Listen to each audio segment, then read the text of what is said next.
One day, as I was preparing dinner in the kitchen, I heard a strange noise from my daughter.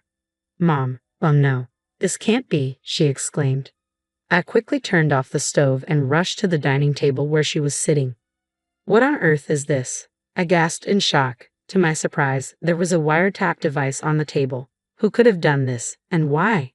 "My name is Gwen, a 37-year-old housewife. I live with my husband, Oscar, and our daughter, Lynn."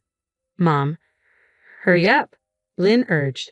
Okay, just a second," I replied, trying to calm my nerves.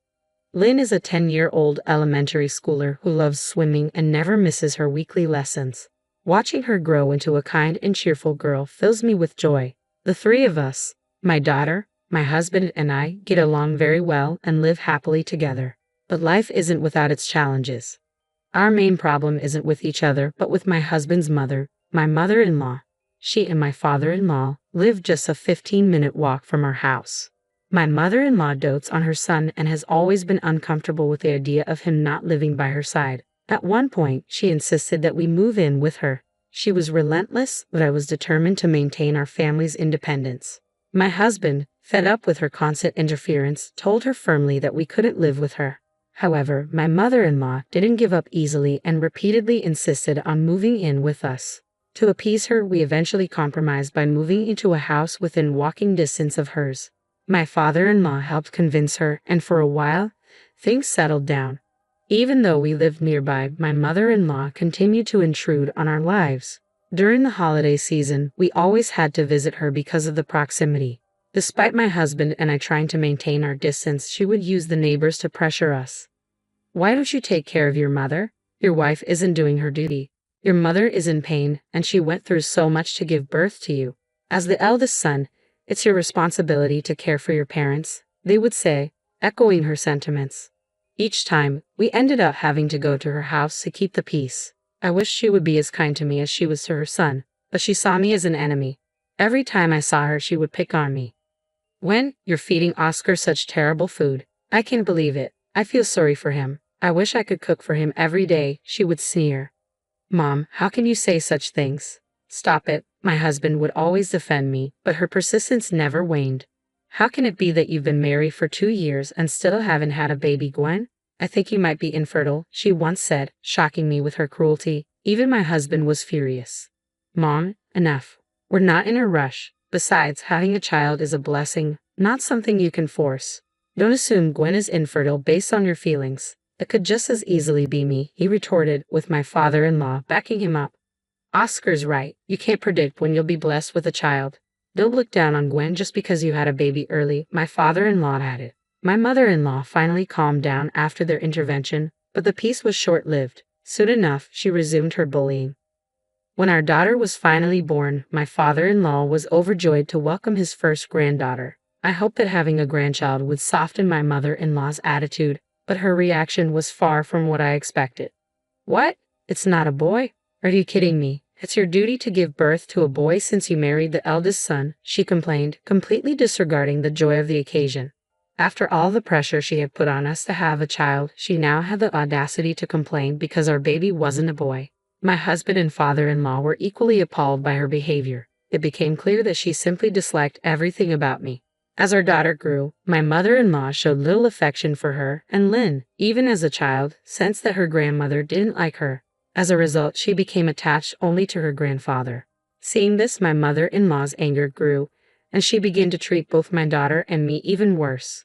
Despite Lynn being her son's child, my mother-in-law criticized her character, saying, "Even though she's Oscar's daughter, she's not of good character." The situation was heartbreaking, and I wondered how much longer we could endure her relentless negativity. I wondered if she was insinuating that Lynn only inherited my worst traits, or worse, that Lynn wasn't even Oscar's child. That was the final straw. "Please don't make such accusations," I snapped at my mother-in-law. "Lynn is Oscar's and mine. What kind of nerve do you have to say something like that?" "Oh, you're getting upset like that because you're hiding something, aren't you?" she sneered, as if enjoying my anger. "Stop it," I shouted. "You've gone too far. We're leaving." My father-in-law was out shopping, and Oscar was in the other room on a work call. I quickly got Lynn ready, put on her shoes, and headed to the door. When Oscar noticed us leaving, he came over, surprised. "What's going on? What's the matter? I'm sick and tired of your mother's horrible attitude, I replied, my voice shaking with frustration.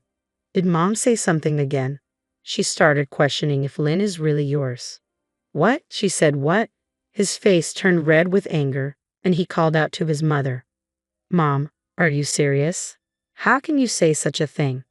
But she didn't even flinch. I just said what I thought. Oscar and Lynn don't look alike. Are you kidding me? We're leaving, and we're never coming back. Oscar grabbed his things, put on his shoes, and we left the house, heading home in silence. That was ugly, he finally said as we got inside. How insane is she? Does she have any morals at all? I sighed. Lynn's just entering a sensitive age. It's terrible that your mother would say such disgusting things, planting negative thoughts in her head. A little later, my father-in-law called Oscar, asking why we left. When Oscar explained what happened, his father was appalled and promised to give my mother-in-law a stern talking to.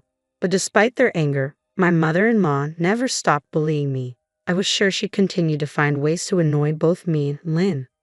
One evening, Oscar turned to me and said, "Let's stop going to my parents' house." What? But what about the neighbors? They'll start saying things again, telling us to be good to your mother. Then ignore them. The neighbors are just strangers. We don't need to care about their opinions. He was right, and I felt reassured. My mother-in-law might be good at manipulating the neighbors, but as Oscar said, we just needed to ignore them. We used to feel guilty every time one of the neighbors criticized us, but now I didn't care what the outside world thought. We were united as a family, and that was all that mattered. After that, we stopped visiting my in-laws. My mother-in-law tried contacting Oscar, asking why we hadn't come over, but we stood firm. We were done letting her control our lives. I couldn't fathom how she even managed to contact him like that in the first place. Did she not realize she was the cause of all this? Or did she simply want to see her son, knowing full well she was doing the worst possible thing? Regardless, we were resolute. We would never go to my in-laws' house again, and we certainly wouldn't allow my mother-in-law to come to ours. As we started living like this, the neighbors began to meddle, offering their unsolicited opinions. But I didn't pay them any attention anymore. I would politely thank them for their concern and pretend to listen, but inside, I was completely indifferent. Thanks to this newfound distance, we were finally able to live peacefully for a while. My daughter no longer had to see her mean grandmother, and she seemed happier every day. I found myself wishing we had cut ties with my mother-in-law much sooner. By the way, my father-in-law never did anything wrong, so we still met him for dinner occasionally without my mother-in-law's knowledge. My daughter adored her grandfather and loved these dinners with him. We were enjoying our lives and spending happy days together. But then something unexpected happened. One day, as I was preparing dinner in the kitchen, I suddenly heard my daughter make a startled noise. I wondered what she was up to, but I was in the middle of cooking and couldn't step away. I decided I'd ask her about it later. "Mom, I can't get it off," she called out, sounding surprised. "What's going on, honey?" "Come see this. Hurry. I'm putting the pot on the stove. Just give me a moment." "Please, just come," she insisted. Sensing her urgency, I turned off the stove and hurried over to the dining table. What? What is this?" To my shock, there was a wiretap sitting right there. "Who did this, and why?" I whispered. "Mom, this can't be happening." My daughter was starting to panic. Quickly, I covered her mouth and typed a message on my phone. "Don't say anything. We don't know who might be listening." She nodded silently, understating the gravity of the situation. There might be other wiretaps in the house, and we had to be careful. I stepped outside and called the police. When they arrived and conducted a thorough search of the house, I learned something truly shocking. They found one wiretap under the dining room table, another in our bedroom, and yet another in my daughter's room. We were horrified. We had no idea how long this had been going on, but someone had been eavesdropping on our private conversations at home. The police explained that the placement of the devices suggested it wasn't the work of an amateur. They warned us that now that the bugs had been discovered and removed, the person responsible might come back to check on them. The police advised us to be very careful and assured us they would increase patrols in the neighborhood. My husband had just left on a business trip that day and wouldn't be back for a while. Given the circumstances, it wasn't safe for my daughter and me to stay in the house alone.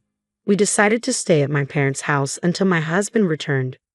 I didn't want to alarm my husband while he was on his business trip, as it might distract him and cause unnecessary worry.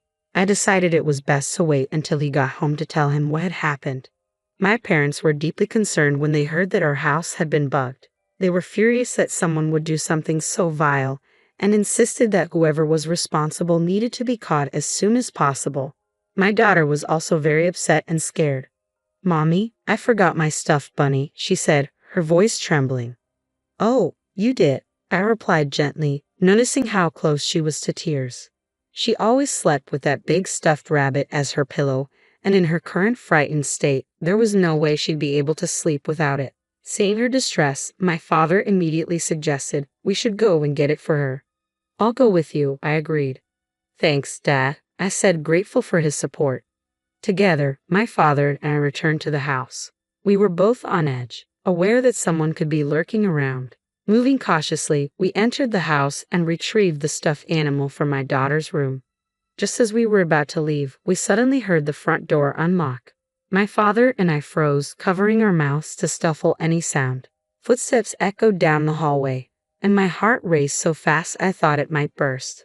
My father stood protectively at the entrance to my daughter's room, his eyes fixed on the hallway. The footsteps passed by us and headed into the living room. It became clear that the intruder was likely there to retrieve the bug from the dining room table. My father and I exchanged a look. We needed to get out while we still could. Quietly, he opened the door and peeked into the dining room. "What? Oh my God," my father whispered in shock, his eyes widening in disbelief. I whispered angrily to my father, "Dad, don't make a sound." He turned to me with a puzzled expression and asked, "Is that Oscar?" "What?" I whispered back, shocked by his words. Unable to contain my curiosity, I slowly opened the door and peeked into the living room. To my astonishment, there was my husband checking under the dining table. I couldn't comprehend what was happening. Why was my husband at home when he was supposed to be on a business trip? And why was he examining the spot where the bug had been found? "What are you doing?" I asked, stepping into the room. He froze, startled, and then turned to me with wide eyes. "What are you doing here?" he stammered. "That's my question," I shot back, my voice trembling with confusion and anger.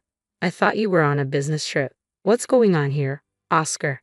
He started to stammer. "Oh no, it's just that." Before he could finish, the front door opened, and we heard a high-pitched, familiar voice. "Oscar, did you recover the listening device?" It was my mother-in-law. "Mom," Oscar began, but then he noticed her shocked expression as she finally realized we were standing there. "Why? What's going on?" I demanded, slowly piecing the situation together. "Oscar, you did this with your mother? You bugged our house?" Seeing no way out, my husband's shoulders slumped as he began to explain. Because you're having an affair, aren't you?" "What?" I was utterly baffled. "What are you talking about?" "The neighbors. They said they saw you with some guy walking around, letting him into our house during the day, and even going into a restaurant together." I stared at him in disbelief. "What are you saying? I have no idea what you're talking about." "I kept getting reports of your supposed affair from different people, and I started to think you were being unfaithful," he admitted, his voice cracking. "Mom even said that Lynn and I don't look alike, so I talked to her about it. She convinced me to bug the house to get evidence of the affair. So I did it, and when the wiretap suddenly stopped transmitting on the day I said I was going on a business trip, I thought something was wrong, so I rushed back to check on it." My mind reeled as his words sunk in. I felt like I'd been punched in the gut. "Unbelievable," I muttered, feeling a surge of anger. "You did all of this because you believed baseless rumors? You let your mother manipulate you into thinking I was cheating on you? But when you keep hearing something like that, you start to believe it, don't you?" He tried to justify. "Don't be ridiculous," I snapped. "Do you really think I would do such a thing? If you can't trust me, why did you just hire a private detective or something? And if you doubt that Lynn is your daughter, why not just do a DNA test instead of this insane behavior?" Oscar's face crumpled as he realized the gravity of his mistake. "I'm sorry. I was wrong. I did terrible things to you. Please forgive me." But it was too late. I shook my head, tears of frustration welling up in my eyes. "It's too late to apologize. I can't do this anymore. Let's get a divorce." "No, please," he begged, desperation in his voice. "I was wrong. We're a family, right? Let's stay together as a family." "That's enough," I said coldly. "I'm so disappointed in you. I can't stay married to someone who so easily believes rumors." Just then, my mother-in-law interjected with a spiteful tone. Oscar, aren't you glad you're getting rid of this woman? I'm sure she's having an affair, even if she's hiding it. You should get rid of this woman and her daughter once and for all and find someone new, my mother-in-law spat out, even in the middle of such a tense situation. Before I could respond, my father stepped in, shielding me. Why would the neighbors lie like that? Did someone make them say it? What do you think? He stared intently at my mother-in-law. She flinched but quickly retorted, I don't know. Why should I know? My father didn't back down. If this is all based on lies, then it's a serious issue. My daughter could sue the neighbors for slander. That's right, he continued. Because of the neighbors' rumors, Gwen and Oscar's marriage is falling apart. Should we start telling them now that we're going to sue? My mother-in-law instantly panicked. That's too much. They were probably just joking. My father pressed on. A joke? That's even worse. They should be held accountable. Why not? You can't do that, she protested, her voice shaky. Why not? My daughter is being falsely accused of infidelity. People who spread lies like that should be punished, my father declared. He then turned to me. Gwen, let's go. I nodded, slipping on my shoes and heading for the door. But just as we were about to leave, my mother-in-law broke down, tears streaming down her face. It's me. I told her neighbors to give Oscar false information. I stopped in my tracks, shocked. I took off my shoes and turned back to face her. Is that true? She nodded, still on her knees. Yes, I thought that if Oscar divorced you for having an affair, he'd come back to live with me. Oscar's eyes widened in disbelief, and then his face twisted in anger. Mom, you've got to be kidding me. What were you thinking? Don't you feel ashamed? He turned to me. When I had nothing to do with this. It's all her. But I met his gaze coldly. No, Oscar, you're the one who bugged our house. I don't trust you anymore. Lynn and I are done with you. I'm divorcing you. With that, I left the house with my father, leaving both my husband and mother-in-law slumped on the floor, their faces pale with shock. Later, I went straight to my lawyer to begin divorce proceedings. I also confronted the neighbors, offering them a deal. In exchange for not suing them, they had to tell me every detail of what my mother-in-law had asked them to do. They confessed everything, confirming that she had orchestrated the entire scheme. As a result, the court accepted my claim, and I was awarded alimony and child support. My mother-in-law's actions even led to her own downfall. Her husband divorced her and kicked her out of the house. She tried to cling to Oscar, but he wanted nothing to do with her after realizing she had caused our divorce. Now, she's living alone in a small apartment, working part-time to make ends meet. As for me, I got a new job and started working full-time. My parents helped me take care of Lynn, who has moved on from her father and is putting all her energy into swimming, something she's loved for a long time. I'm determined to work hard and build a good life for her, focusing on what matters most, her happiness and well-being.